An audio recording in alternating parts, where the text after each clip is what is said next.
today on the Fandom Outpost. Yeah, it'd be like the Love Boat of Assassins. Mark, where you live, they have gonk droids driving around, right? Diminishes the it's other kind of like a power. Freaky Friday kind of situation. Can we agree on what a wet fart of the dark saber? And was all yes. No, Okay, no. that I enjoyed. Oh my God, I'm gonna start laughing. The Arthur. The Arthur. Wow. Yeah. That's the feeling I got.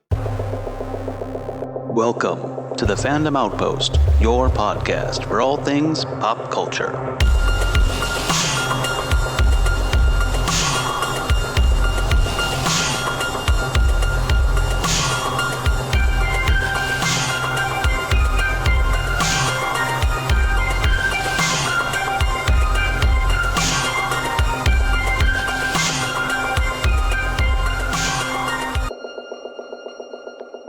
Hey everyone, thanks for joining us, whether it's your first time or a return time. We appreciate you stopping by to give us a listen or viewing.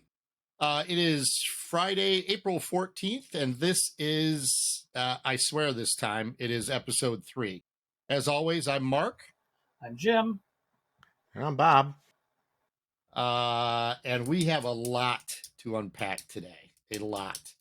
But I would like to say congratulations to one of our listeners. Her name is Kendra. She had pointed out last time that I had said it was episode 3. Didn't I say that last time, guys? Yeah, I think what so. I did. Yeah, I didn't. it was really episode 2. I caught it at the very beginning when I listened to it. It's tricky because we have a 0 in there. Right. I don't know why we have a 0. Like we should have just called it. We didn't know what the heck we were 1. doing at first. It was your I should idea. have just called it. I know it was. I think I brought it up. 1. So, but this is episode 3. So thanks for sticking with us. Lot to unpack. So we're going to dive in. Last episode, we were talking about John Wick, I believe. And we had mentioned something about, I think we mentioned something about that Continental series that was coming, or there's these 2 offshoots coming, Continental and Ballerina. And I did some digging yesterday and they dropped a trailer. Lo and behold, they dropped a, I guess a teaser trailer. It's called The Continental from the World of John Wick. It's a 3-day or 3-part event on Peacock TV. I'm not sure what that is. Is that an NBC thing? Yeah, the NBC Peacock channel. Yeah. Okay. But what blew me away is, and I know I talked to you guys about this last night, it stars Mel Gibson. Is he starring in it?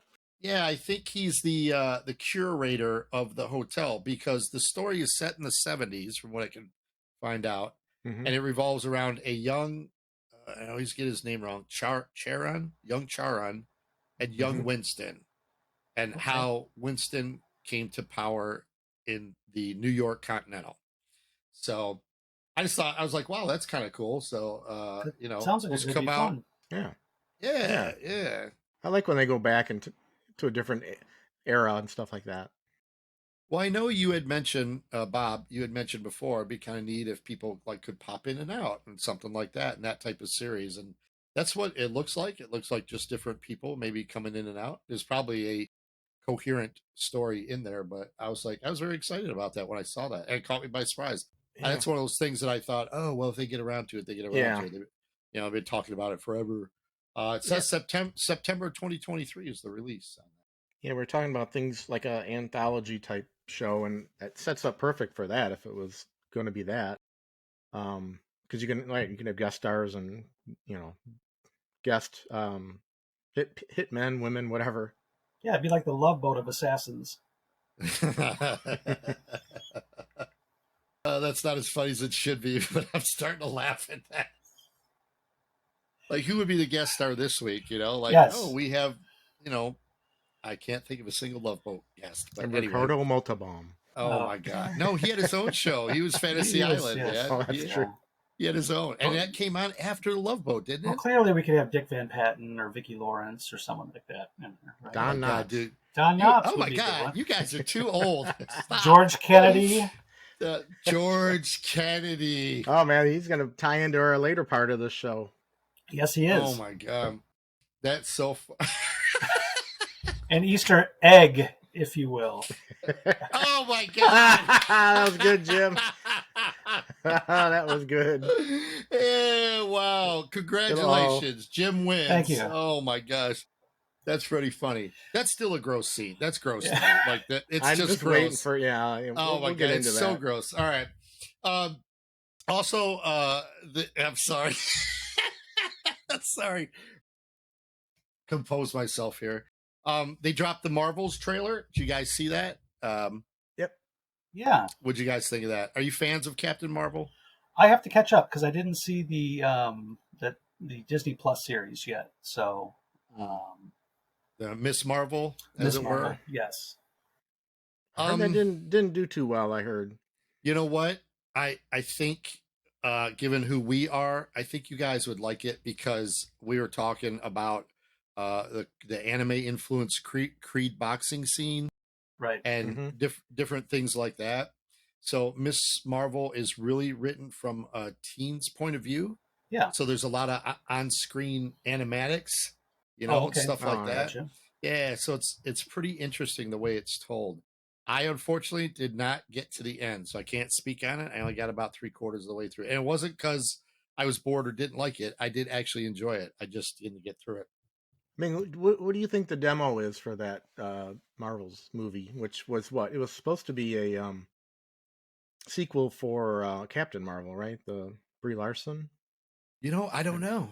I That's don't what know. I had read that it was supposed to be her sequel, but then they added more characters and made it Right. a Well, there's bigger. really 3 Miss Marvels in the Marvel universe, right? Variations of her. Yes, yeah. The Monica Rambeau, Right. There's Photon who, now.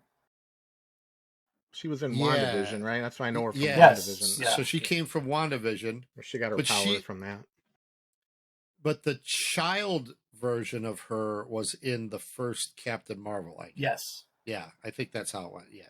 Correct. So, and everybody knew who that was going to be, but that was awesome that in WandaVision she was an adult, and I don't.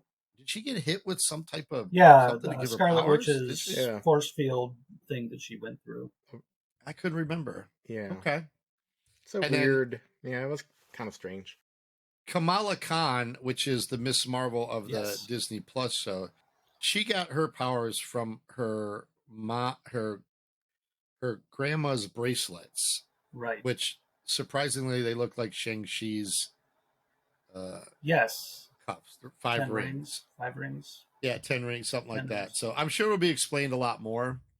But that's how it came up with her. But then, not to spoil it, but I'm going to do it anyways. She's a mutant. So Right. they think they dropped that word in her show for the first time.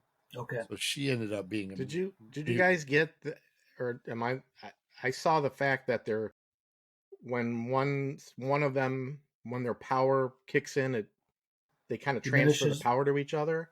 It diminishes the It's other kind of like person's a power. Freaky Friday kind of situation. No, I'm serious. It's like I know. unexpectedly they get the power from the other Yeah, that's three, what it I looked like. think. That looked like an interesting plot dynamic. And Yeah. Marvel, So, I mean, it could be good, it could be bad. I'm not sure on that. Marvel I always think seems that's to a throw neat. something Yeah, new at us. So I think that's a fresh take on it. Yeah, that would be interesting. Well, one of the scenes from the trailer with Captain Marvel, Brie Larson ending up in Kamala Khan's bedroom, that was the end credit scene at the end of her series. Hmm. So it set it up for you, which I thought, well, that's kind of cool. I mean, I'll watch it. I'm a fan of Captain Marvel. I have been. I don't get into all the politicking and who said what on Twitter and shit. I She don't gets a care. lot of grief on social media, I know. she seems to be a little uber powerful as a character, though, right? Yeah. Oh yeah. Well, she always has been. That's the thing, Yes. But the way the MCU fan base works is because she hasn't been in 14 films, they don't feel she's earned it. But the character itself has always been powerful. Right. So, Right. what are you gonna do? Anyway. What else is happening? Well, the big news coming out this past weekend is Disney Celebration in London. Oh, did that happen? We're gonna, unless you've been under a rock, I'm not gonna talk about a ton of it, but we're gonna hit some bullet points. Okay, Sounds good to me. Yeah, we'll just kind of go over this stuff. Yeah, there's 3 things that I just want to talk about and get you guys' viewpoints on that. Since we're going to talk about Mandalorian, I'll start with that one. There's supposed to be 3 new films coming. One is Dave Filoni directing a, I don't know, what would you guys call that? It's bringing in aspects from the Mandalorian, right? How they're going to filter the story through that. Is that how Well, we understand it? it's all his show. So it's Ahsoka, Skeleton Crew, uh, Mandalorian, Book of Boba Fett. All those Right. storylines are supposed to, I guess, culminate in the movie. I don't know yet. Yeah. And I think from what I've kind of listened and read about was that the Mandalorian is going to probably take that and be a vehicle to launch the movie. The movie Right. with the storylines coming out of that. That's what it kind of sounds like, and we'll get into that short in a few minutes. But I think that's kind of where the show is going to Yeah. end up. Yeah. Well, it's one of those things like I keep hearing it referenced like the Avengers, bringing all these characters. Mm-hmm. Yeah, which is fine as long as it's good. Yeah, as I long as Right, you guess. do it. right. It's, You know, yeah. yeah. I mean, And the curious thing about these movies is I don't think they're greenlit. I think it's just they're just like speculated right now. I don't think it's like well, for that's sure. the thing. Maybe I know. the Ray one, maybe for sure. Well, we all have some friends who speculate on all this stuff, and we all listen to certain friends, and they, I agree with that. Like they're all kind of, I'll believe it when I see it, Exactly. There's been a lot of cancellations, right, of other shows and postponements, and They had a big laundry list before, and they just cut it almost to right, the whole bone. timelines and everything. Yeah. Oh my god, yeah. Like the big one was that I don't know her name. That lady that was supposed to direct something to do with Rogue Squadron. Oh, Patty Jenkins. Yeah. Is that what it was? Yeah. And then, if I'm not mistaken, I could be wrong. Somebody can correct me in comments, but I think Wonder Woman 84 came out, and they were like, I don't know. I think there's a lot of things that are making them go. "Mm." Well, So- like it feels like you're only as good as the last thing you did, and if you're riding something high, then they like you. I don't know. I Right. don't really. I don't want to get into all that. That's really But I mean, they did bring out Daisy Ridley to in the States. That seems like a pretty big commitment, I guess. I don't know. Yeah. Yeah. We I'm glad to see it. Yeah. I mean, we talk about Star Wars, but it's mostly in the Mandalorian universe. We haven't really talked about any of the movies, which that's way too extensive to get into. I'm my opinion is I did not care for the sequel trilogy. Yeah. I don't think that's any fault of the stars that were in that. No, that's all. I really liked. I like John Boyega a lot.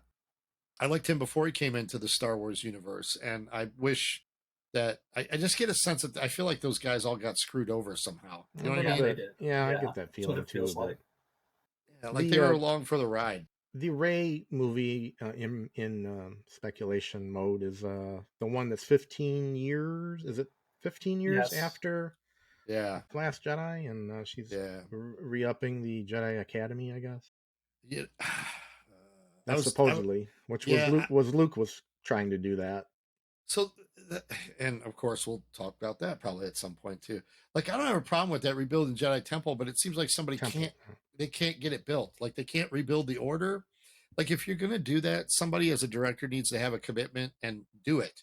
Like, I want to see more Jedi. I want to see cool battles again. I know. You know what I mean? That's Star Wars that. to me. Right. You don't get a lot of that. You get, I was Luke Skywalker once and I did this, but even if he rebuilt the Jedi Temple, which I'm not sure if he did, I don't know the timeline, but even if he rebuilt it, where are all the other Jedi? Like, did Kylo Ren and his boys kill everybody? Right. So they like, say. that's just, I'm not like, everybody. oh my God. Like, there must be Force sensitive people though all over, uncharted areas and things. So Well, Ahsoka lives, so. Yeah. Well, she's not a Jedi. Is that true? I don't know, dude. She was never conferred the rank of master. Right. I guess she never finished the training or something. I thought I read. Yeah, but for somebody not finished training, I mean, I guess she can give everybody a run for the money. My She's God, pretty good, right? Yeah. James Mangold. I don't know if you guys know who he is. Director. He's also directing one of the three that we were talking about. I think it's called. Let me check my notes. This sounds really interesting. I think Dawn of the Jedi. Is that what it's called? Yeah, Did I going get that right? Way back. Yeah, right? 25,000 years before. What's it called? BBY? Is that how they refer to it? BBY, Battle Before. Yeah, Battle of Yavin, Yavin, or something right. like that. Yeah, something like that. So 25,000 years. It feels I'm very kinda down with medieval. that, right? Yeah. Yeah, right. How cool would that be? Right. It'd be a whole new world. You wouldn't have any connections to, you know, Man, fan man, imagine taking like fan the service and all medieval that. fantasy type of setting and putting that in a Star Wars. That could Did be you guys watch interesting. that Yeah. cartoon show? What was that called? Visions? I mean, Yes. everybody watched at least the first one, which Yeah, I was love the all the samurai samurai one. stuff, and that was great. That's what I'm saying. See, that would be kind of cool too. So, but I like James Mangold. He directed Logan. He directed the Wolverine. I'm doing him disservice because I don't have his resume in front of me. He directed a movie which I absolutely love called 310 to Yuma, a remake of 310 to Mm-hmm. Yuma. Walk the Line, I think it was called. Is that what it was called? Walk the Line. Joaquin Phoenix. Oh yeah. Yeah, the Johnny So Cash. Yeah, it's good biopic. stuff. All good stuff. yeah. I think he's a great director and stuff. So, Well, let's hope it happens. yeah.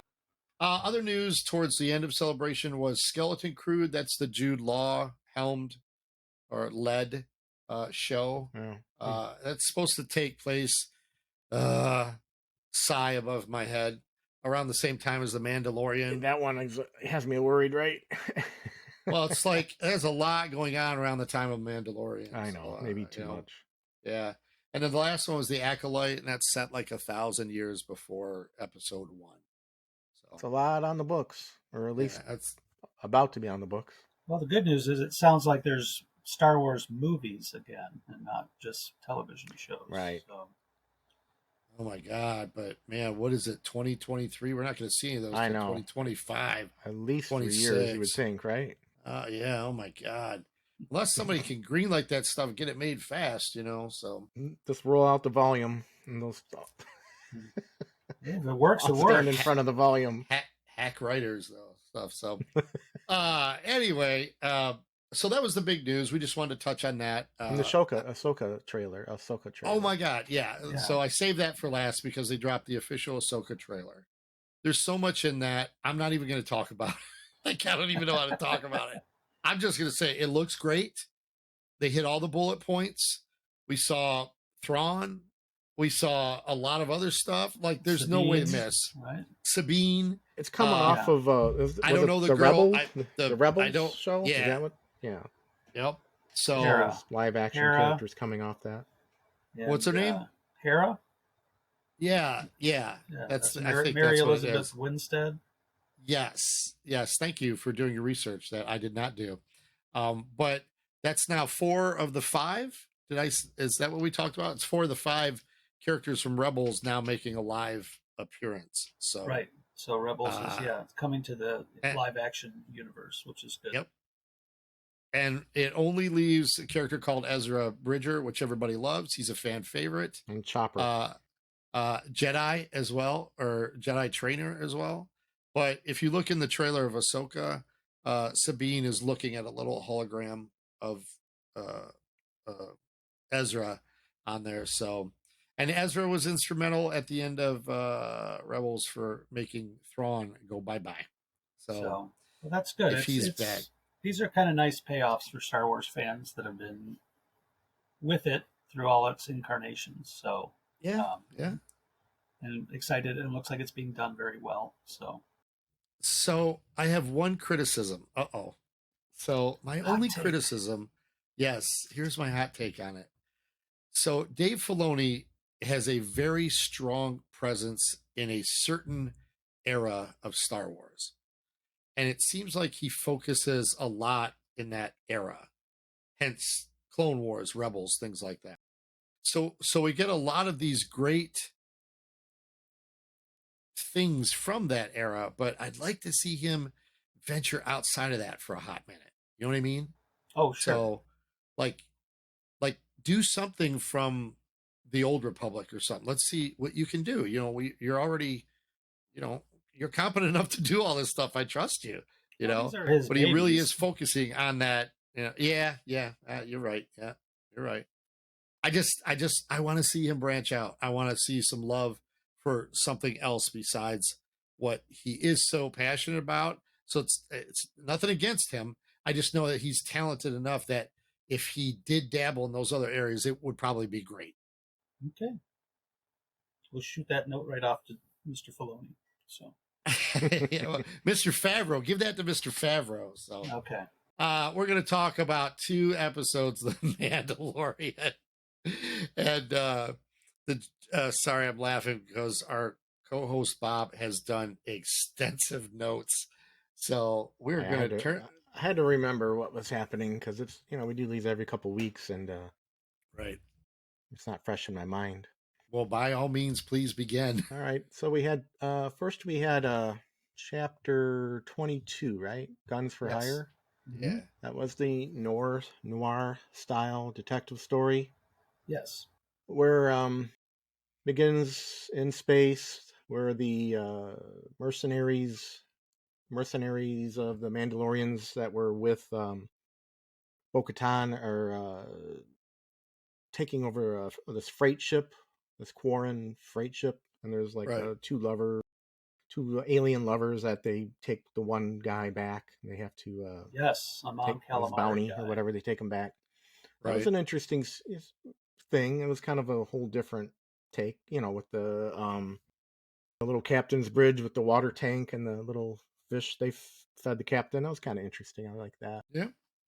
So at first I thought it was going to be some Imperial thing because obviously they stole the ship. They Right. had an Imperial ship, so it wasn't. So then we end up going to this how you say it, Plazer 15, the planet on the outer rim.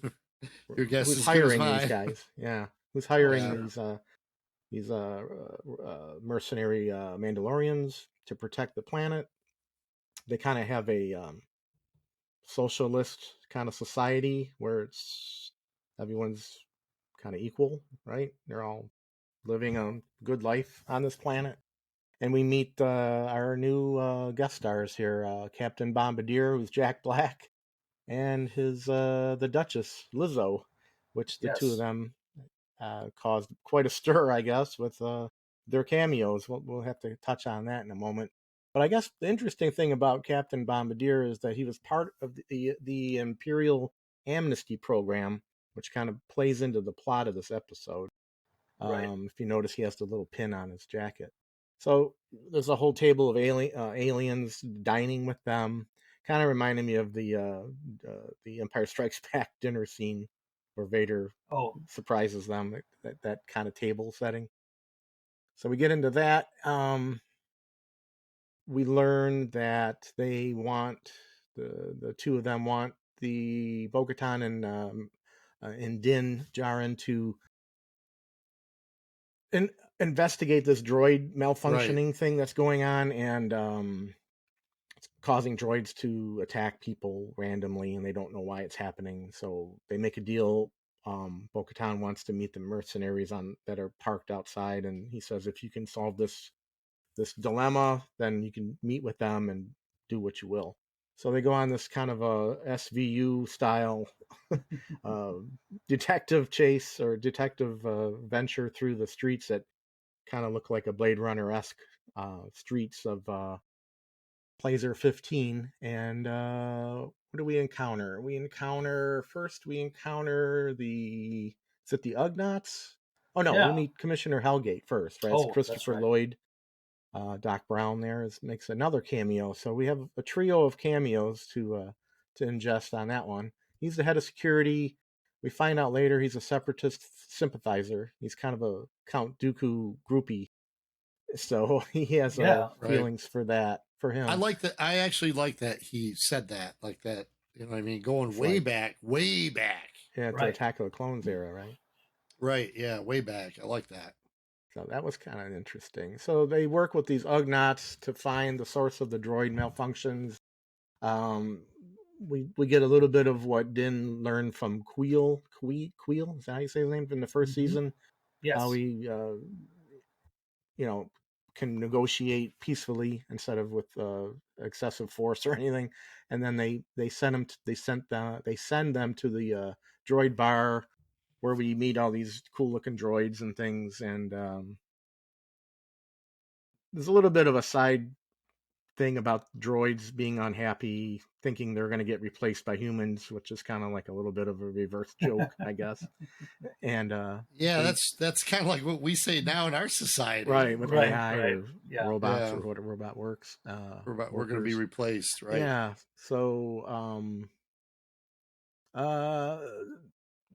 they learned from the bartender, the droid bartender, that their drinks can be contaminated. So they go over to the morgue, and they find out through a little investigative work in the morgue that the uh, culprit is Hellgate of all people. So he wanted to frame Bombardier because he didn't think Bombardier could be redeemed from his Imperial entanglements. Right. Oh, wow. And Nice. then we meet the duel with Bo-Katan meets the Axe Wolves dude, her former partner there, and they duel. They have a face-off to get the Darksaber back. Right. Din gets in the middle of it. Obviously, Axe doesn't believe he's a true Mandalorian. He doesn't have Mandalorian blood or whatever. Din negotiates that the Darksaber should belong to Bo-Katan because she slayed the robot that beat him in a few episodes back, which kind of comes to an anticlimactic conclusion, unfortunately, with the Darksaber. But I don't know. What did you guys think about this episode? It was a lot to kind of take in. We could maybe touch on a few points, and I'd love to hear what you guys think about some of the things. Let's go back to the beginning. Okay, noir style detective story. I'm in on it. It was good. Let me back up a little bit before that. I thought the city and the rail car and everything was a really nice nod to Logan's Run, if anybody remembers that, with the Dome City and the little Epcot too, right? And little tubes. Yeah, a little bit of Epcot as well. The Jack Black and Lizzo cameo and Christopher Lloyd, they were fine. Jack Black was dialed way down, which is good. He was very subdued. He could have been more Jack Black. You're right. He could have very well been more Jack Black, but they were parts anybody could have played, though. There wasn't anything specific they brought to those. But if I was an actor and I liked Star Wars and somebody said, "Hey, you want to be in a Star Wars TV show?" I would, yeah. You want me to sweep the floor? What do you want me to do? You know? So I can't fault any of those people for being in it. No, but it did take you out a little bit. Okay, that's the question I was going to ask. If it takes you out of it, like what are you watching here? You know, like, are you like, oh yeah, wait, this is Star Wars, and then when they talk, are you like, you know, where do you go with that thought? Are you still watching Star Wars, or are you just seeing a scene with the two of them? You know, so I don't have a problem with any cameos. I don't at all. Art Carney. I think. Wow, damn, dude. B. Arthur. B. Arthur. Wow. Yeah. That's the feeling I got. Really. For those of you who are not understanding the reference that Bob just made, there was this, I don't know, back in 1977, there was this thing called the Star Wars Holiday Special. And that had a lot of cameos in it. Yeah, shown once and never shown again. And then, so we had to bootleg it, you know, chase it down at every convention we could go to get a bootleg copy. I forgot about B. Arthur. I remembered Art Carney, but she sang. She had a song in there. Yeah, she runs the cantina. Certainly. The cantina, right? She's canon too, I think. Yeah. Brings me to a point though. So, my wife loves this show called Murder, She Wrote. Yes. And she always pointed this out about Murder, She Wrote. You would have all your regulars, and then it would be guest starring Tom Selleck. Right. Yeah. It was the big thing, right? And it was all oh my God, I would start laughing.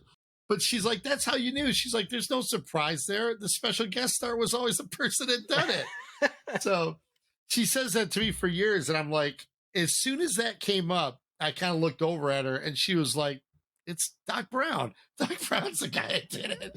Like, it's just really funny, man. Because it had that feel. He was very Judge Doomy from Roger Rabbit. He was. Yeah. Yeah. I But, just you know, don't. I guess to have 3 of them in an episode, that was a lot. that was a lot. So Yeah, That it was was a a little lot. bit much. I was That's a happy. lot. I was happy to see all the different alien races in there. That was a Yeah. nice plus. The city streets look great. The droid bar was fantastic, and it was a nice Right. flip on the droids going Mhm. into the cantina from Star Wars. Yeah. You know, everybody stopped and looked. And I actually made a reference while me and my wife were watching it. I said, "Is there going to be one of those little light things that go off, and somebody going to say, 'Hey, we don't serve your kind here'?" Right. It's like a throwback to Waiting for Star that to Wars. happen. It was Yeah, I kind was of waiting for that. reverse. I was waiting for that to happen. Yeah. So, But what do I you tell guys think? I- Oh, go ahead, Mark. well, I tell you what I love, dude. I am a huge fan, going all the way back to the '80s, a buddy cop movie. I can watch Bo-Katan and Din Djarin every week solving crimes. oh, sure, yeah, Because to me, they're buddy cops.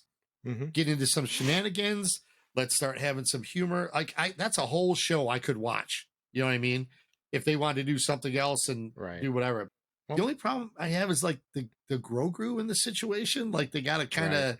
what do I do with him? My Well- wife made a funny joke. She says that Lizzo's contract probably said, "I'll do anything you want, but I As get long to as hold I get to hold the the entire baby, yeah. episode. Absolutely. So as I get to hold the baby." absolutely. Because she was holding that baby. Yeah, that was They funny. sure gave him up Yeah, to I guess complete strangers, like without a problem. Hi, we just met I you. know, Here's the right? child. Like, The here, take galaxy is after him. Here you go. I mean, my only issue in the bigger picture is that we only have 8 episodes, and they've really been off the track a bit this season. Well, we And that's cut this probably out. going back to what we talked about, right? About the bigger picture trying to take shape and to lead to other things, Ahsoka or a film or whatever. So it's like widening the lens on this whole world, I think.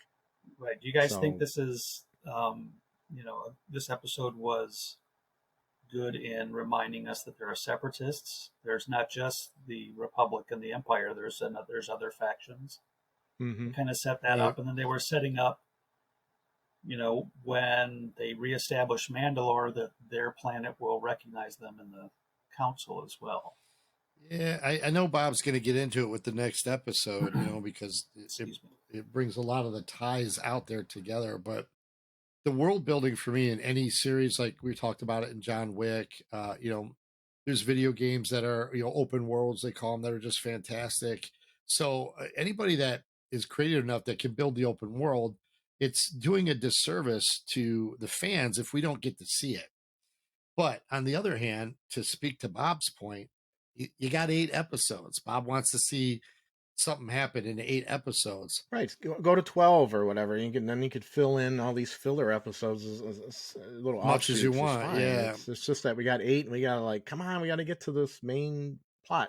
And that's what I wanted to bring up real quick. Is there were 7 plot lines in this season that I could dig up: quest to reclaim Mandalore, Moff Gideon's escape, the mystery around Palpatine's cloning program, Grogu following in Tar Vizsla, who was the first Mandalorian to become a Jedi and creator of the Darksaber, following in his footsteps of walking 2 paths, both Jedi and Mandalorian, the New Republic's ineptitude and power vacuum after the Empire's fall, Rise of the First Order, and the quest to repair IG-11.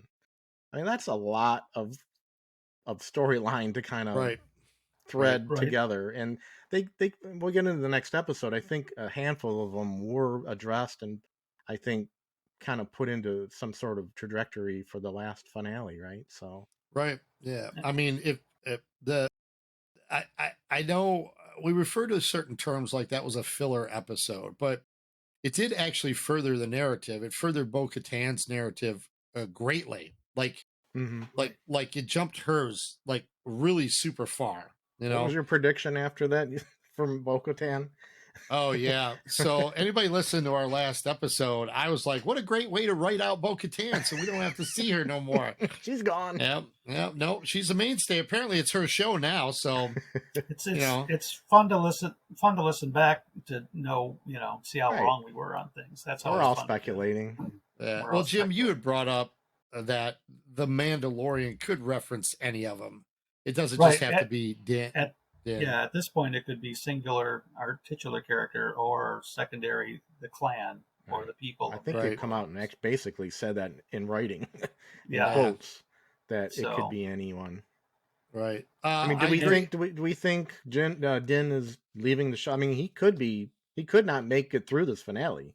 No, I mean, I don't see that happening. I mean, It would be if he that's wants to get off the show or not. It depends. He'll Yeah, we make it haven't all the heard way nothing to the about motion that. picture. So yeah, he'll make it at least to that far. You think so so? yeah, all right. I'd be I shocked mean, if he doesn't that's get the through payoff. So All that's right. the payoff. But that's pretty cool. That's Yeah. that's kind of a good idea, because without death in these series, then it might as well be a Marvel movie. Like Right. you it. just Right, everyone's you know, safe. Well, Cleo everyone's that safe. There's no surprising stakes. when he Yeah, that was passed. good. Right. Yep. Yeah, and and it's it like does. a Walking Dead. I mean, Walking Dead. That's why I watched Walking Dead for the first few seasons. Was that it was like the big thing, and they wrote it into the ground, but you were Yeah, I always was like, gonna "Who's say, gonna it doesn't die? ha- Who's gonna die?" Yeah, it doesn't have to be Walking Dead, because that's too much. Or Game of Thrones is like that too. You know, you're not sure who's going to survive what. So Right. but Walking Dead took that to the next level. Yeah, They So at killed the end off of, everybody. at They the end made of this a episode, living off of it.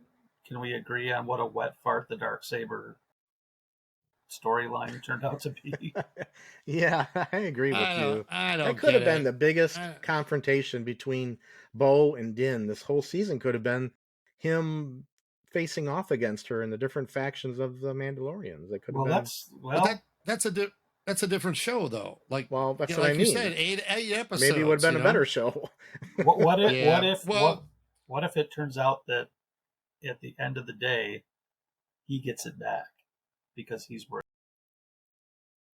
Yeah, who knows? I mean, yeah. I don't know, dude. He's got way too much on his plate, dude, with Grogu and all this stuff, and you know, I just I don't think Grogu was meant to be around after season 2, but I think they had to get him in there for money talks. various I reasons. gotta sell my money talks. Grogu's at Galaxy's Edge, right? Because Luke takes him away, and then we have the whole fight for Mandalore, and then there's some kind of connection with Din and Yeah. Grogu. And it's more which boring. brings us to chapter 23. Yep, Chapter the 23. spies. So I thought it was cool with these Imperial warlords. We finally see Moff Gideon, doing his thing behind the scenes and meets with these hologram projections of the Shadow Council, which are the remaining Empire leaders. So I thought that was really cool.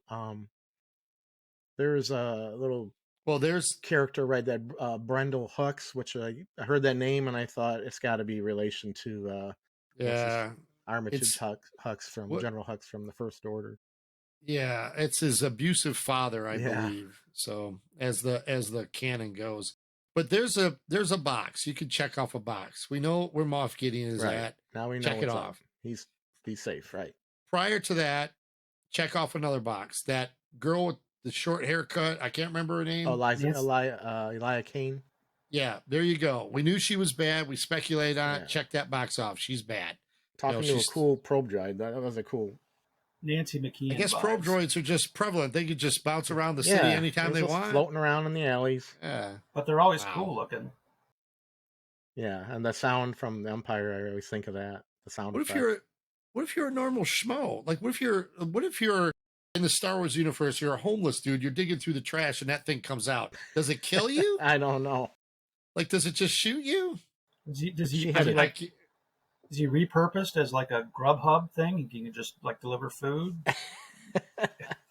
A remote. I mean, Mark, delivery. where you live, they have gonk droids driving around, right? Yeah, They do. They we saw do. 'em. Yeah, those gonk droids are. If I live, where I live, the first time we discovered them, I'm sorry, I'm really segueing. My family went ape shit. I mean, I had recorded video of this thing coming up the street because we still don't understand all its technology. It's crazy. But it is funny to watch. All right, anyway, keep So going. they're working on something called Project Necromancer, which it's sorcery used to communicate or resurrect the dead. So what do we think that is? Obviously, it's something to do with Palpatine, right? Right. But And great there name is- for that. Yeah, I do like that. Yeah, But the whole cloning thing is the Gideon versus the First Order, or how they want to use that. And it looks like Gideon's really kind of doing stuff for himself, it looks like, whereas everyone else is trying to do for the greater good of the infant stage of the First Order that's coming, right? I guess, but like, I mean, my wife says, it's always infighting. Like both sides have this weird infighting. Like the New Republic is spread too thin. And Jim, you said that, a couple episodes ago. You're like, they're just spread too thin. They can't help anybody. But then there's all this infighting with the, I don't know what they call themselves, just the Shadow Council right now. Shadow Council. But they're they're out for their own personal agenda. So it's weird how both of them, although the Shadow Council did say the New Republic is in disarray, and we still have loyal people loyal to us. Blah blah blah blah. They probably have moles all over, and that one of the people on the council there was a guy called Captain Paleon, I believe. He's from the Timothy Zahn Thrawn trilogy, and I guess he was kind of a loyalist, a big-time Empire loyalist, and is pretty tight with Thrawn. So, well, if you notice, Gideon was addressing him with all the Thrawn questions. Mm-hmm. So, and here's one of my predictions coming. I'd assume that dude is in direct contact with Thrawn. Like, even though they didn't give it away in the episode, he knows exactly what's going on. Sure. I'm not going to kid you guys. I half expected a hologram of Thrawn to show up. I know. Like, I really did, to be like, everybody shut the fuck up. Here's what's going to happen. But I agree. So then we get into the little bit of the humor of the episode with Grogu piloting this IG-11 as a mech. I did enjoy that. I don't know how you guys felt. I got a kick out of it when he puts him in there and hits the little yes and no buttons. I mean, it was cute and funny. Well, when he went apeshit and was all yes. No, okay, no. That I enjoyed. Like, I thought that was really funny. That's Star Wars humor, right? Yeah, right. So just running around and not listening to your father, right? And you're more powerful than him. Yeah, that's kind of funny. So that was funny. I do like, and you can address on it about what he did during the. There's a fight between Paz and Axe later on. Yes, that's when they they have a bit of a meeting to say we're going to go back to Mandalore and reclaim it or whatever. Yeah, they're on that skiff and they're playing like a game of chess or something. Well, before that, they say, "Who's with me?" Or who's with me, right, Jim? Yeah, they go ahead and they have a meeting of the Children of the Watch, and then the Night Owls. Bo-Katan's Night Owls, yes, and they kind of bring the two clans together to form one, and then they decide upon their next mission is to go to Mandalore and check it out and reignite Did you the guys furnace. Get like your ears kind of perk up when the armorer's like, "I'm in," and then it was like, I don't know, I found that strange. Like, why is she going? But she did kind of kick butt in that one episode, I guess. But there's a little bit of all about it. There's a little bit Jim's of an got some theory on her, though, right?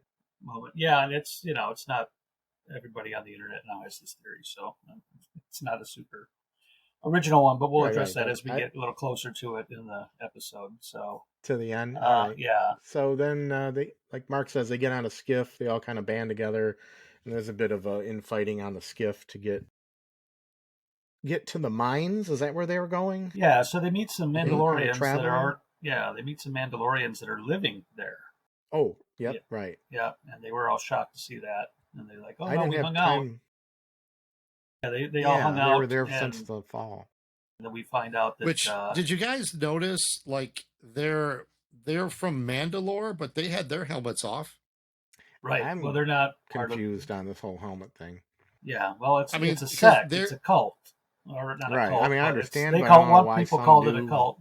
Well, it's like a religion, Some people do. Right. It's like if you're pretend the Mandalorians are Amish and they have beards. No, right. Just as a right visual example to all our Amish friends that aren't watching this because it's technology and they're not using that. Right. And they're not watching the Mandalorian, I'm sure. So. But they have that encounter with that monster, and that's the only part of the show where I was like, is this something that's important, or what the heck? That monster rears up and kind of causes havoc and causes them to retreat into a cave. And was that just to kind of get them off course and get them somewhere where they weren't planning on going, I guess? Because it was kind of an odd, like out of nowhere kind of thing. It wasn't like they were looking for that monster. Well, right, but it seemed to have got them exactly where they were going. Now, before that, though, isn't that when they had looked at some of the people that were there, and they were like, "Oh, these guys are injured or sick," and the armorer said, "I'm going to take them. There you go. Back to the ship, right?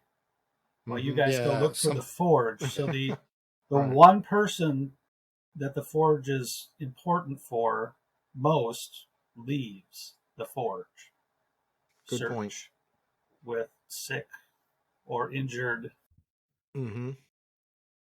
What are you people. trying to say? Come on, Jim, spit it out. Yeah, what are you trying to say? I'm saying nothing. Keep going. You think she's in on this setup of some Something- sort? I mean, something seems it's possible. Now, I think something is weird. So I don't know, let's man. look at this. That's a huge curveball if it's pans out. I know. Yeah, that's you know what?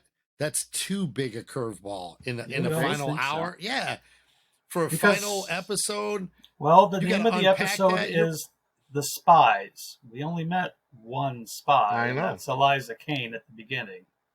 So either Yeah, maybe she's Yeah, I mean- legit, and the guys she took back are not legit. Maybe they're spies. Something's up.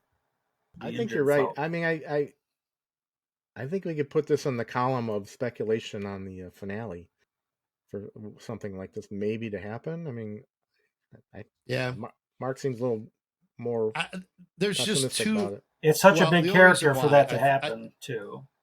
Right. Yeah, But is that and the Luke, I'm your father moment? I don't know, dude. But to unpack all that in a final episode I know. while you're trying to check off all those boxes, oh my god, people would be like, "What? You know?" And it's going on 10 minutes, and they're still trying to deal with that revelation. That'd be really tough, you know. Now, Wow. if it comes at the end where we get our big grand Thrawn reveal, and he's addressing her, like in the final shot, where it's like, "What?" And then you don't know, and we can't answer it for another 2 years till we get the next season. You know, Yeah. then maybe. So I don't know. Clearly, she's not the I only don't. person that can I don't forge have thoughts Beskar. on that yet. So she can't be the only person Yeah, that can forge we don't Beskar, right? There's got to be other people that Right. can do it. Well, Mm. apparently Right. not, because they're all wearing it. Gideon's people are all wearing it. Yeah, Yeah, that's a and good because point. these people They keep all their obviously helmets mined it on, and- I don't know if she's a different Yeah. alien race. I don't know what she is. yeah. Yeah, That's a good exactly. point. Maybe Is she she- was replaced by somebody early on or something. Yeah. Well, is she like she's got horns on her helmet? Is she a Darth Maul I don't know. species? Wow, that'd be awesome. Yeah. We'll It see just what they seems bring. it seems like, though, like she's done a lot of stuff. Like she's not really instrumental in bringing them all together to be wiped out. Like she talked to Bo-Katan, maybe gave it a little pep talk, but I mean, that's a lot to hinge on whether or not Bo-Katan succeeded to Right. bring them together to be wiped out. That's Mm. a big, I don't know. you it know, seems like she's playing that's a big chess what if there. of Yeah. some kind that we don't know about. Yeah, it's fun to speculate on though. Yeah, yeah. I'll be that's a happy to. huge I'll be happy to speculation. look So, back all and right. see how wrong I was. So Oh, that's all right. Well, we'll see. Yep. Well, let's finish off this episode. finish off.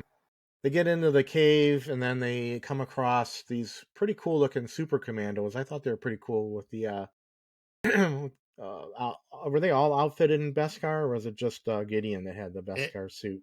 Everybody in that fight is wearing Beskar. Yeah, and they had Yes. the jet backpack. That was a pretty cool fight with Yeah, everyone kind of blasting in everybody. different directions, and so they get plus- ambushed by the super commandos, right? Yeah, and plus, I don't mean to interrupt, but now that checked off another box, because clearly we know who broke Moff Gideon out of his little shuttle. correct. Because remember when they were like, "Oh, it's Beskar," you know, and everybody, of course, you hadn't been introduced to these guys yet, so it must be Mandalorians. Well, I don't know. Moff Gideon's got his hands on a lot of Beskar.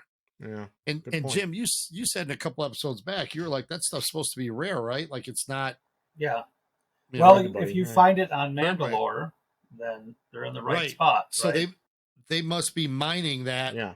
like directly. Yeah. Mhm. Okay. So that was cool. I really liked this episode. Was kind of giving me the feels for Star Wars, and especially they. You think she's gonna give? He asks. Gideon asks for the darksaber, and Bo's like, "Screw you!" And she starts cutting the wall out to get to escape back out, and Paz Vizsla kind of holds them off. Reminded me of Predator with what's his face? Oh, Ventura with the gun. Yeah, Which Jesse one? Ventura. Reminded me of that Jesse Ventura. Right. Well, I don't got first of time to all- bleed. I don't got time to bleed. First of all, I'm going to say this. My wife really likes the series. She likes everything about it because it's made for somebody like her. Like she's just that kind of fan. Jim, you and I were talking kind of about this, and it's just she loves that. She loves the cameos. She loves Grogu. She loves all that stuff. But this is a bold statement for me. The single most awesome moment in the entire season is the death of Paz Vizsla. That was so cool to me because that's a guy that he got an arc. He's been a dick for 3 seasons. He really has. He's never liked Din. And then suddenly he's like, yes, we have to do this. Right. Yeah, coming around. That dude blasted that gun so fucking much I was just that gonna it say melted. that gun was or turning whatever. hot red. Yeah, dude. And then That was a cool part. he's still Jesse Ventura fucked those guys up, dude. And knocked that one dude off the shelf. And man, until that those moment, elite Praetorian guards, those dudes were awesome. They come up out of nowhere, and the 3 of them. I was thinking back to what was that? What's the middle movie there with Last Jedi? Yeah, Last Jedi with the 3 of them. Yeah, or the 2 of them fighting off those guys, and that was like my favorite scene of that whole movie. But it took 3 of them. These guys did not disappoint with this battle. I mean, they were just kicking his ass. That's a trope that I found a little bit disturbing. Like he beat all those guys. Why couldn't it be Moff Gideon come in there and beat him one-on-one? Mm-hmm. It would show us a little bit more about that guy's power because he wants to be a dick. But because Paz Vizsla was so awesome, we got to bring somebody else in that's a little bit more awesome than him. So I think they just wanted to introduce something. I was like, oh, geez. Well, the fact that it was cool. I can't deny it. I mean, the best part was they kick his ass. He dies.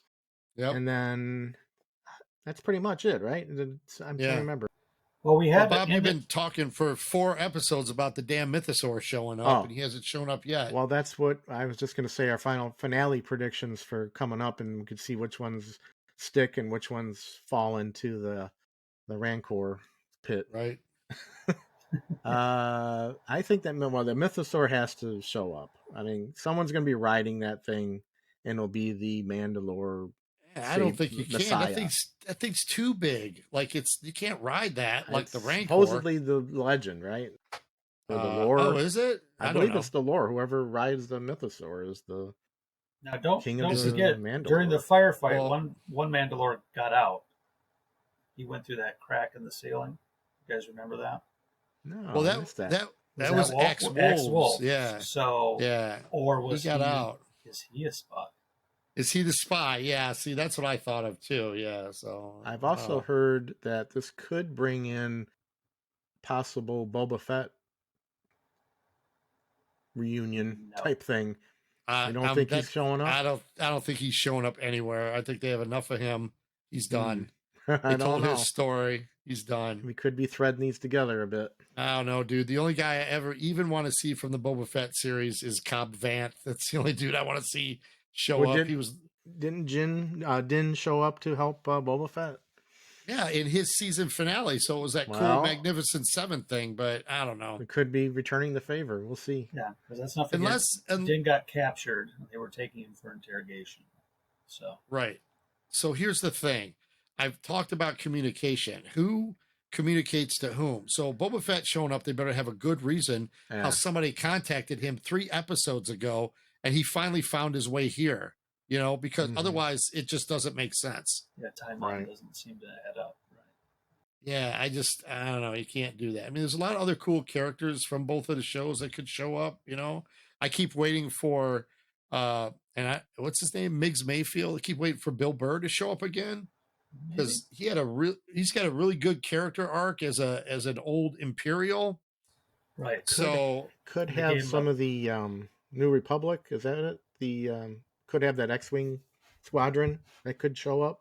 that'd yeah, be There's great. that probably would be going a to Yeah. be good a one. space battle, right? We think there's going to be some kind of space encounter of some sort with the Yes, shuttle. yes, So that could be absolutely. something. It's got me wanting to see the next one. I mean, I definitely Yeah. looking forward to the finale and It's going to seeing be a what big some of episode the to stick the landing. So, Yeah, yeah they better they stick the better landing. stick the landing on this Right. because this season's been all over the place. I bet you when you go back and watch this season all together, it probably as will a make a one little more piece, it'll sense. probably, it's not as bad as, Seem a little, but this is what everybody has felt like they wanted, this type of episode. But you can't have every episode be this episode. yeah. No, Because you everything's can't. like, you have to flesh Yeah. everything out. So, All right. Yeah. Anything I else on think, this one? well, I think the perfect Mandalorian season for Bob is they gotta check one box every episode. Like you can't deviate too much. You could world build, but you gotta check a box off. So you can't do the Lost method. If anybody remembers Lost, it always ended with maybe they told you one thing, but then there was 4 more questions that came up. Right. You know, so you can't do that with these type of shows that only run 8. It's gonna Yeah. it drives fans away. That they're like, I'm not on board anymore. I can't do that kind of stuff. Anyway, I just don't think we're going to get a return to season 1 and 2 style. I think those days are over. I think we're into the bigger picture and tying a lot of loose ends together into I think, movies and things like that. well, Jim, you said, other series too. yeah, Jim, you said a couple episodes back, you said that, like, isn't the Mandalorian only written for a couple seasons, like 5 seasons or something? I thought Bob Rose read said that something? he's got the next season written. And Yeah, I think mean- after that, it runs into the film. So, Yeah, like I don't want to see 10 seasons of the Mandalorian. yeah, I mean, I do can't something imagine, else. So. right. no, go All on right, a high so- note. Yeah. So we move on to the next segment. We got a couple more segments to kind of cover real quick. Mark, you want to take over with that one? Yeah, real quick. Jim and I were going to talk about. We saw Dungeons and Dragons. Last week? I think we saw it. Yeah, I think so. And it was a fun movie.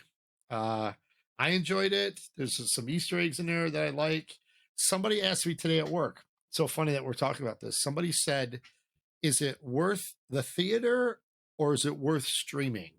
That's the question nowadays. Yeah, I didn't know how to answer that. And I said, well, for me, it was worth the theater because I wanted to see it on the big screen, where I think every movie should be seen on the big screen, because that's how you get your enjoyment, the spectacle of it, which I would love to have an episode one day where we talk about the spectacle of seeing movies on the big screen. But I think it's a good movie. I think that everybody, if you like fantasy, if you like Chris Pine, if you got a good sense of humor, I just think it was fun. Jim, you saw it with your daughter, right? I did, and we took her friend with us, and as far as I know, neither of them have played Dungeons and Dragons, and I certainly haven't played it since I was in junior high with you. And I know you're a more Right. active, you're a current player as well. So, but Right. I thought the movie had a really good tone. They loved it. They had a great time watching it, and having been someone who is familiar with it, but not in a long time, I was able to recognize all the little Easter eggs and fun things Nice. like that. There's a lot of clever, in ways that I did not expect. Like like I had mentioned to you, the maze, and if Right. you looked at the maze from the top, it looked like graph paper, which is what Right. people would That's design their cool. dungeons on. I thought that was a clever nod. So, Right. no, Well, they did a good job. Right. My only The key- complaint, yeah, Well, the key is that, like you were saying, not having knowledge like your daughter, if they could still enjoy it, that's a good movie. Yes. That's kind of a Yeah. good movie if that can happen. Right. You shouldn't have to go into it going like, I know everything about the game and you don't get anything, so it's boring or something like that. I don't think that's the type of movie that you want. I also don't think that. Sorry, I didn't mean to kidnap your comment there, but a lot of people like I love Lord of the Rings, right? And mythology around Tolkien and Lord of the Rings is what birthed Dungeons and Dragons, but Dungeons and Dragons is not Lord of the Rings. And some people, if they're expecting that, that's not what it is. It is fun. It is, rollicking good times and, stuff and jokes and things like that stuff. Right. So the Stranger Things series has done the best, probably bringing that into public consciousness and showing on how they, I know what gameplay is like.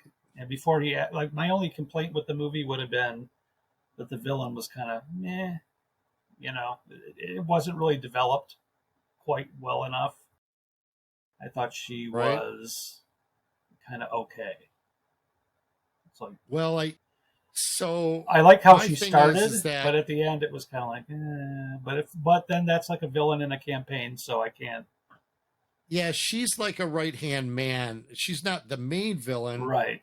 And then you have, what's his name? What's the actor?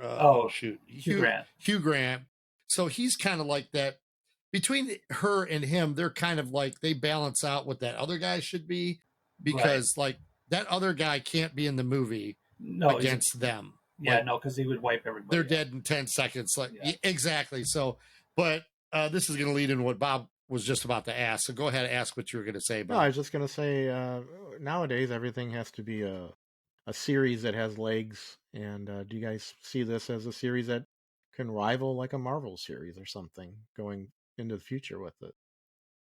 I mean, it seems like it's doing pretty well. I mean, it had a what are my notes here? It had a $150 million budget. My last check is that it broke even, but of course that would not be for marketing and stuff like that. Usually for marketing. The way studios work, I mean, you got to have $1 billion for them to say, let's do a sequel. You know what I mean? It's not like they didn't promote it. Exactly, dude. This thing was promoted like crazy. Now, I'm okay if you wanted to make it into a franchise with different actors. I think everybody would be okay with that. Yeah. And every now and then, maybe Chris Pine or somebody else can jump around. You know what I mean? But we don't need a Marvel-esque type of Dungeons and Dragons universe where it's always Chris Pine that we're following his character. Correct.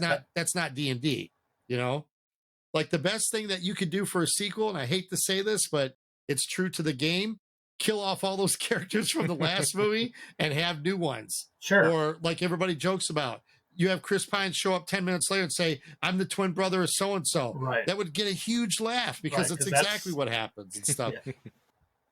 Yeah. Let me show you guys something real quick though. So I'm going to bring this up in the frame. So this is from the 40th anniversary of the cartoon series Dungeons and Dragons, right? Gotcha. This is kind of with our collector's corner and stuff, but this is a no plastic packaging the way Hasbro is doing stuff. Right. So I decided to pop the bottom open and get this thing out. Now let me show you how this thing comes here really quick. So it comes in this, and then for people who can't see, it's a little cardboard. Oh yeah, my bad. Yeah, I'm opening up a 40th anniversary Dungeons and Dragons action figure from the cartoon, but it's this little brown cardboard thing, and the little figure and his weapon are all mummified like it's Christmas. Plastic. Look at this. Yep. Like an egg roll wrapper. It's tissue paper. Yeah, it's tissue paper. So I'm like, well, no wonder the collector's market is up in arms because of the no packaging. The clear packaging thing. It must be like the Indiana Jones new ones figures, the larger ones, because they're in a windowless box too. Well, remember, everything's got to be printed at a certain time to roll out, so we probably got another year's worth of no clear packaging on stuff. But Hasbro, they back that up. They're going back to the clear bubble packaging with everything because fan uproar was terrible and sales was terrible. Nobody wanted to buy this stuff. Well, you know what I mean? Well, it's kind of a sight unseen, and so this is kind of what you're talking about with the 3 3/4 one figure on the card, right? Yeah, where it's on the card, you can actually see what you're getting. You know what I mean? And a lot of people save their collectible like that and put them on their wall or whatnot. Otherwise, I'm looking at a box for the D&D stuff. Right. Yeah, like it's weird. And this is, I haven't figured it out. This kind of looks like a computer-generated version of what the figure should look like. They usually are computer mock-ups. Well, here's the thing. If you never open it, if you never open it in 20 years and you go to sell it, Right. do you know that that's actually the figure that's in Well, that box? And nobody know. screwed up? You bring up a great Would you buy idea it from someone? right? Because there had been rumors that people were getting these no plastic packagings, taking them home, taking them out, refilling them with something else Some generic, and garbage bringing them back to figure, stores. yeah. Yeah. Oh, I'd heard the horror stories about that I too. believe that. Stuff, so Wow, I can Yep. see that happening, right? yeah. And I apologize for people at home listening to the podcast, but watch us on YouTube, the Fandom Outpost on YouTube. This is kind of something I wanted to showcase too. Bob is a huge collector of NECA figure, so this is not something that he would collect, but he gets the Universal Monster ones. He's already gone down that road. So, and I just want to say this: Bob's got me on this journey to try to find a colored version of the Mummy, and I go everywhere looking for this thing, and I find the Mummy everywhere and everybody, and I'll find colored versions of everybody else except that dude. I know. What are you doing to me, guy? I know. Like, holy cow, But this is a NECA figure. They do 2 Dungeons and Dragons figure. So interesting. I hadn't heard about that. Boom. They're like $40 for that thing. That's like a super figure. You know what I mean? Boy, I don't like to hear prices going up on that stuff. Yeah, I do. It's not pretty. Right. Prices I got. It's funny. We did our Star Wars, and I picked this up the other day. So for those not being able to see, this is a Star Wars vintage collection of Bo-Katan. I thought I already had her. Apparently, I didn't. That's so funny. Yeah, I love it and stuff. But I really want to talk about this for a hot second. I have to because this is the one that almost got away, right? Yeah, this is killing me. So this guy, way back in 1987, and we're movie people. So there was a movie that came out called Masters of the Universe, starring Dolph Lundgren, and to this day, you either have fond nostalgia memories of it, or you're like, that movie was terrible. I think it's okay. Like, Dolph Lundgren was pretty good as He-Man. Like, he was all right, at least had the body for it. But the dude who chewed the scenery for this movie was Frank Langella. And this is a figure of this guy from that movie. And this is hands down, sorry for those listening to the podcast, one of the best figures I have ever seen in my life as far as likeness goes. And I know you can't really see, but that is awesome. Frank Langella. It is unbelievable. He's got this really cool cloak right here. I mean, nice. And he's got that staff, and the dude's about 6 inches tall, and just the details and the details are just amazing and stuff. And every time I'm playing with him here, I can hear Frank Langella's voice. In fact, I was playing the trailer before we started on this, just so I could hear it. What was the story behind that? You saw it once. Kids. The story. Yeah, Frank Langella. Yeah, that's right. His kids were into He-Man, so he did that. And if you read all the reviews about the movie, people hate it, but they love his role. Like, they love it. You know what I mean? Like, they're like, he's a standout of the movie. And it gets this little, I don't know what it's called. The musical key from the movie. Key. I don't have my thing. Yeah, so I can't play it. So. Oh, sorry, you get that. But I saw that figure on the shelf once. I was like, wow, I was really impressed at how it looked. And then I was like, I'll pick it up when I want. Nope. That bad boy was gone, and it took me like about a month and a half. Yeah. I finally found one again. Yeah, so the thrill of the hunt. I know. So, Once in a while, it falls in your lap sometimes. Yeah. And the only other thing I had that I picked up this month for those at home watching is this. There we go. Bad boy. Yeah, it's one of my favorite movies. Yeah, so it's a vinyl copy of To Live and Die in L.A. by.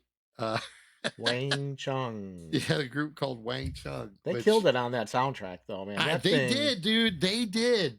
I mean, but say what you will about Wang Chung. Listen to that soundtrack. And it gives you the feel of that movie. Wang Chung. They're great. They got a little 80s-ish. They're 80s, yes. For anybody who doesn't know, they're an 80s kind of band that kind of came and went. And they had a really big, what was that song called? Everybody Wang Chung Tonight? Yeah, I kind of went over I think that's what it was. A bit. but it was Yeah, They big. were in but Breakfast Club. That song, right? They had a song in Breakfast Club, I yeah, believe. they were around for a hot second, but they were asked to Man. do the score for that movie To Live and Die in L.A. And you're right, dude. I listened to this thing entirely, and it from start to finish, it Start to goes finish. hard. Yeah, it goes It's one of the hard. better soundtracks, and it's rare that a soundtrack will take you fully into the movie feel. And it's one of the better ones. I have to admit, I have it too. I got it. Yep. I think I had it back back in the day, and I kept it somehow. Oh wow! Somehow it survived all the down period, the dark times, Right. without record players. The dark times And before the Empire. Well, so one of the things that I know we're going to get into other episodes where we're going to talk about soundtracks, we'll talk about movie posters. We're going to start talking about this stuff more. But the thing that I like about this score is that it's not all. And for those who don't know, and I apologize if I'm dumbing it down, there are things called soundtracks and there are things called scores. Score, yep. This is a blend of both. So Wang Chung has, I think, 2 hits on there that are actually new songs composed for the movie that you might hear on the radio, and the rest is a score. So this is an 80s, what would we call it, a synth group, so to speak, who do a score for the movie. And Jim, you've mentioned people like Tangerine Dream and people like that. That's a good one.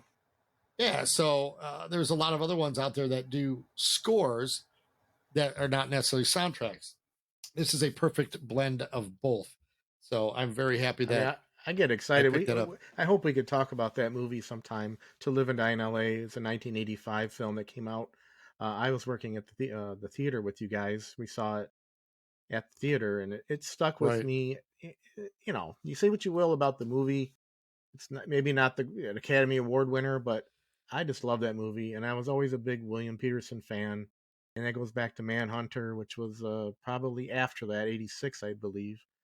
And I was a big on his trail for a while. I really liked him as an actor. And he got into one of the crime series, right, on TV. CSI. CSI. Yeah, that's what it was. Yeah, everybody loved that. Yeah, he's out of that Chicago scene. Of Apex. What is that? Apex Mountain for William Peterson with that CSI, man. Yeah. But man, To Live and Die in L.A. It was William Friedkin directed. John Pankow, Willem Dafoe. I mean, it's a really interesting movie. It's got one of the greatest car chases. I mean, I could get into this whole thing. Would be a whole episode. Dude, I wasn't trying to. I know. I get so excited about this movie. It's You're such right. a good. The ending is different from most movies you'll ever see. I mean, don't spoil that one. I know, but it's a hard movie that you gotta watch. You were asking me about a Blu-ray of that thing. I do have it, but it is hard. It's not on digital, I don't believe. Nope. It's hard to find. It's a shame because it's such a well-made movie by a well-known director that it's not seen. And it's like, I don't even know how you would see it. You have to have the Blu-ray right now. And that deserves, I'm going to put a case right now. That deserves a 4K. And if I don't see it, every day I check, I look for the upcoming releases. I'm looking for it To Live in LA because that thing deserves a Criterion 4K. Well, that does too, especially because it's William Friedkin, and a lot of people don't know who that is, or even if you do know who he is, he still has some bangers in his repertoire. And this is kind of, I don't want to say it's different, but it feels familiar from some of his other stuff, but also not too familiar, And I always called it what did I say in my notes here? The spiritual cousin of Manhunter. You know what I mean? It had that kind of 80s vibe with music that fit the tone of the movie, but with William Friedkin's personal touch of, especially the car chase scene. I mean, I can't even, that's one of the better car chase scenes ever in cinema. And I think the other one is filmed by William Friedkin as well. So, he loves his car chases. French Connection, I believe. Yep. And the Exorcist was his other noteworthy one, I know. I don't think there was a car chase in that one. No, I'm saying another noteworthy. There was a staircase scene. Yeah. I don't think there was a chase. I think that was just somebody threw themselves down. But for people who listen to us out there and stuff, these are the kind of things as the Mandalorian's going to wind itself down. We're going to start talking more about it. You can clearly see the love that we have for scores and things like that for certain movies. And I know that I gifted Bob one year for his, was it birthday or Christmas? was it Manhunter or did I do To Live and Die in L.A.? Which one was it? You got me Manhunter, right? Manhunter, that's what it was. So Yeah, I got him a poster for Manhunter, got it all nice and framed, and then that one did not survive the dark times. Oh man, you're killing me, man. That's funny. Yeah, but your To Live and Die in L.A. didn't it? Nope, it didn't survive the flood of 2012. Oh man, I know. I had water damage, and that thing got touched by it. I was like so disappointed, and it's just I think we should have an episode on things we've had to get rid of from damage, and so that's a sorry tale right there. Yeah, I went through the flood too. We've all been touched by $10,000 worth of collectibles. You're just out like the dropping it in the garbage can. It's like, oh my god, I've been holding on to this thing for 20 years or whatever. Oh, man, that's ours. But we're gonna start to explore all that, and I'm really looking forward to that. I am too. Coming up for the future, I think that's gonna be a lot of fun for us. But wow, sorry, I spent too much time on the Wang Chung album, but that lit a fire. Yeah, it sure did. That's funny. I did want to talk about something really quick. I'll touch on it next time. I'm not going to do it. I've been on this 80s kick for movies. So I rewatched 48 Hours, Beverly Hills Cop 2. Damn. And then I watched American Ninja 2, and Avenging Force. So I'm going to put them into the next episode since we're only going to have probably one episode of The Mandalorian to talk about. But I want to talk specifically about 48 Hours and this movie Avenging Force that I watched, because I got some specific things I want to say about that, the birth of the buddy cop movie, and the horrific things that are in this movie called Avenging Force, meaning the racial horrific. Like you couldn't even you couldn't even get away with them. Give me a little more context. I don't remember that title very well. Well, so American Ninja starred a young up and comer for Canon Films called Michael Dudikoff. Oh, that's the one. Who had no martial arts training whatsoever, but they did it for the movies. And if you go back and watch the movies, come on, guys, they're 80s martial arts movies. All right. Dudes are catching arrows, and it's so laughable. It's so laughable. Unfortunately, there's a character in there. The actor's name is Steve James. Really big, buff, black guy. Always had his shirt come off, even in a fight. He made a lot of Bruce Lee noises. I loved him. I think he died of cancer early on in his life. It's sad. Oh my God, Bob. He was the dude in To Live and Die in L.A. that Masters had to get the money back from. Remember that little fight scene? That's Steve James. Okay. Where he's like, now you be a printer, you go print some of that shit. Yeah. So anyway, that's Steve James. But he's good. Avenging Force, the reason why I went down that's like the third one from this Michael Dudikoff. And it's about a white supremacists who hunt. I don't want to say, but like who hunt others, like Jim, you had said what it's the like most dangerous game. Yeah.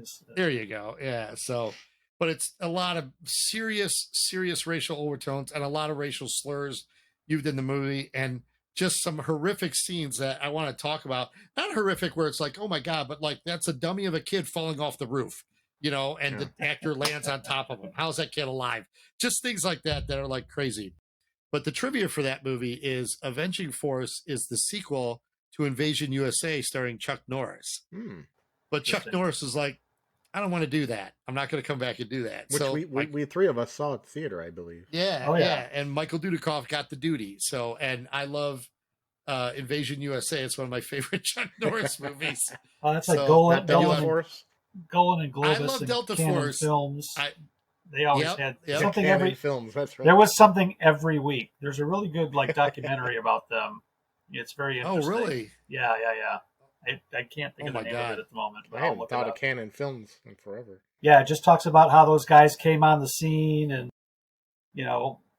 what happened. They were called. There's a couple documentaries. One's called the Go-Go Boys because that's what they were known as. And then there's another one just like the history of Canon Films, and it's fun. Well, dude, they came on the scene and they threw money at people because they got stars like Stallone to be in movies, and you're talking your Chuck Norris and stuff. So it's like, it's not like they weren't doing stuff, and Canon Films were making I don't want to say notable movies, but like movies that you would be like, oh, that's a Canon movie. You know what I mean? So, stuff like that. I Oh, go ahead. Sorry, I didn't mean to No, cut you off. I was gonna drop a joke about one of my all-time favorites being what's that wrestling movie?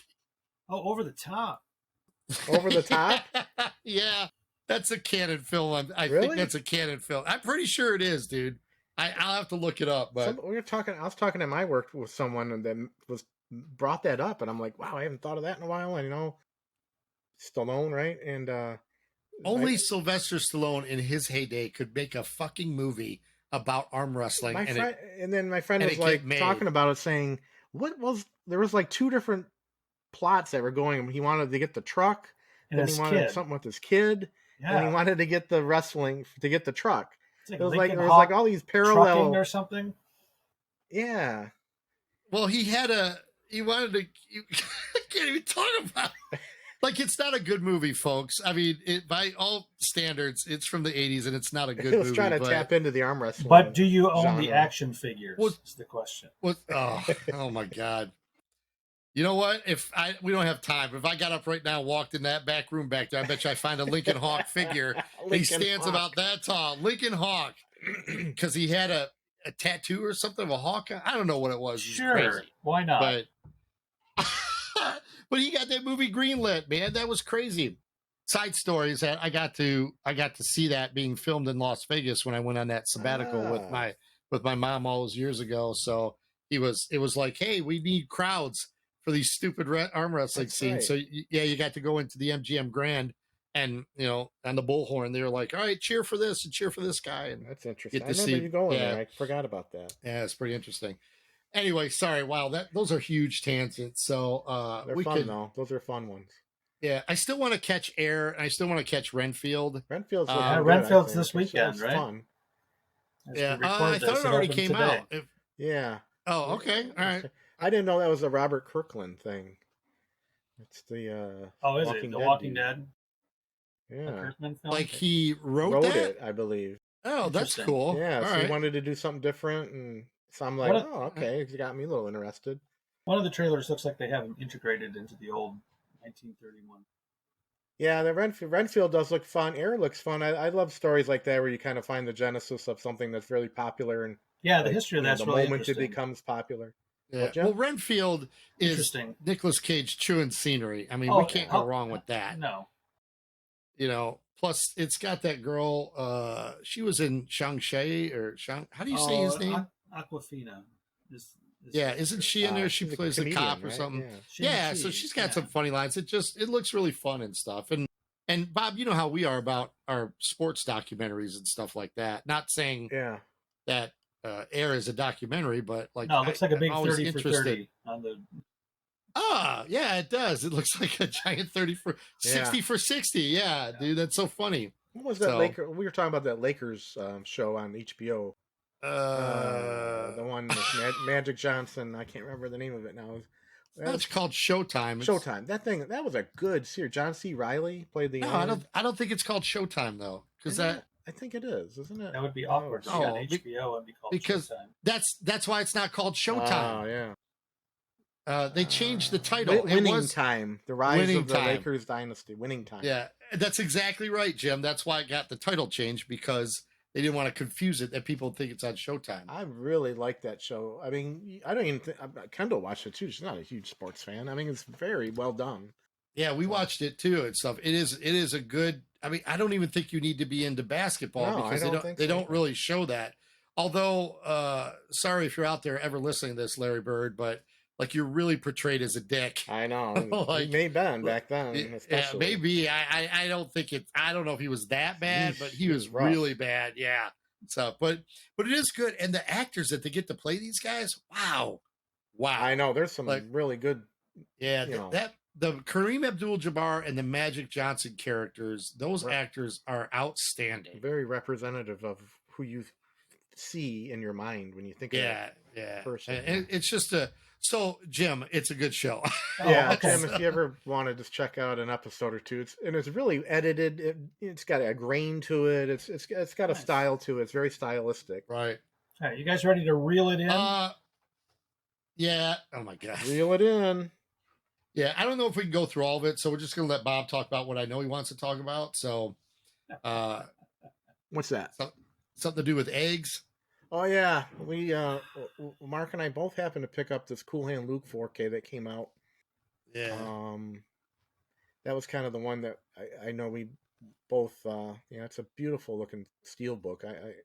I really caught my eye, and I just couldn't. I kept passing it. I'm like, I just got to get this thing. I wanted to watch it over the Easter weekend, so I watched that and Maltese Falcon, which Oh, was really, nice. really, really well. That's just a great movie too. But Cool Hand Luke, I just love the look of that. And Paul Newman, when you see like a real solid holiday legend or a holiday legend movie legend, it's like it's like you and that dude just takes up the screen, and it's like he draws you into this character. It's just like, and I hadn't seen Cool Hand Luke until maybe 3-4 years ago, and I've always heard about it, but Oh, wow, really? yeah, no, I never watched it, and Oh, I okay. am just a huge fan of that movie now. It's just Yeah, it's got really so many good. good actors in it. Yeah, it Ah, does. Yes, it does. man, I mean, there's guys too that I'm like, I know that dude from another movie, some other movie. Right, Some of Yes. the prisoner characters behind them, the sporting Future characters. future Love right. Boat star George Kennedy. George See God Kennedy, that, damn, right? dude. Cool Hand Luke Yeah. Yeah, he with is. the eggs. Failure to The communicate, right? yeah, What we that got guy. here Yeah, is failure to communicate. I always thought it was a failure to communicate. failure What to we got here communicate. is Right. failure to communicate. Yeah, That is that our was a great movie. that's That's our horrible impressions. highly recommended. That's a Right. four. That's a Well, five crater right there. the color. Oh yeah, yeah. I would say that too. The color tone of that movie is amazing. Like I don't. I never saw it on the big screen. I saw it years later on shitty TV as it started to come. It was my mother loved the movie, but like the color grading in this thing, like I hate to say I it, know. like the sweat Right. scenes Right. and the shirts and the blue and The blues. the tone is just The amazing. sky is blue. The Right. the uniforms, they're prisoner uniforms. It's all blue. Yeah, it's a very cool tone to that movie. Cool Hand Luke. So that yeah, that one was good. All right. What else did I catch up on? I did catch All Quiet on the Western Front, which was on Netflix. I wanted to check that out, and it drew me in. Yeah, That is a great movie. it looked really Oh good my for Really? all god. the Oscar stuff. So, It's one of those kind of a gut wrencher, but man, that was really well done. And it's Is it is that subtitled? I was kind of thrown off because they were speaking English, and I'm like, wait a minute, what's going on? After a few Oh, minutes, and then okay. I had it on English dub, so I had to take off the dub. And I Oh, wanted to hear them in German okay. with the English subtitles, so then Right. I just flipped it, and it's a little more riveting, I think, listening to Okay. the German language. And Yeah, it was such a well done movie. I'm glad it won whatever Oscar or two it won. It was definitely deserved it. If you guys get a chance to check that, I'd love to talk about that yeah, one that's on my sometime. list. I know there's 1917 is kind of out there too, but this one had a little more personal story to it. You follow this young kid through the whole tour that he's on, and it's just a rough oh movie. wow. Yeah, That's it's cool. really well done. I've been meaning to watch it. I'm always afraid of those epics. I know. It's a And watch. we were talking about epics. You got to kind of be in the mood for that kind Yeah, of I was stuff. in the mood for So that. Then well, that's good. I swung it around with there was a preview for this series called Beef, which came on after All Quiet on the Western Front. I guess Beef is the number one show on Netflix. So I thought they start playing the trailer on it, and I was kind of brought into it. It had let me catch his name. I know he's Glenn from Walking Dead. Stephen Yun. I really like him. He's a actually a pretty funny guy. He's in one of my favorite comedy series on Netflix. I Think You Should Leave. If you ever get a chance, that's a Tim Robertson series that I crack up. It's a very absurdist humor, but Stephen Young has an episode in that series which is pretty funny. But anyway, this Beef series, Stephen Young and Ali Wong, who's also an actress, comedian, writer, and it's a pretty much an all Korean cast. The director, it's created by Lee Sung Jin, who was, I think, is his first directorial movie. He's been a writer on other TV series, and it's really an interesting series. If I could just encapsulate real quick, it has a look to it. Like this big title, the titles are real big. They hit you up front, and there's a piece of artwork with the show title, the episode title goes into the story, and it's basically a road rage incident that kind of sparks this whole avalanche of encounters between this young guy and young woman, and they have two kind of separate lives that are very different from one another. And by the end of the 10th episode, so much has happened that stemmed from this one incident. It's just ridiculous what happens, but it's kind of a black comedy and drama, and it was really entertaining. It kept us. We got through all 10 this week because it was so interesting. So, well, that's good. Really enjoyable. I do see it on the promos and stuff like that, but I have not give it one gotten episode. around. Give it one episode. Try it. See if you like it, because it'll draw you in. So. Yeah, it's Well, we know about getting a my lot of track good record reviews. with one episodes. Well, So if it's starting and stopping. yeah, well, because the joke is that about finishing up Andor and Yeah. stuff like that. It took me forever to do that. Jim, what have you been watching lately? Yeah, it's been a busy work couple weeks, but I did finally get around to watching the 3 episodes of The Last of Us that I happened to record. Enjoyed it quite a bit. It's dystopian future, but the quote-unquote zombies are fungus-based, and they go through a whole thing about this. There's a fungus that can take over an insect's mind and control it like a zombie. And they just talk about this fungus gets into the food supply, and then it's the other Pedro Pascal film. So, but I liked it because really good in it. He's very good. How many episodes is that?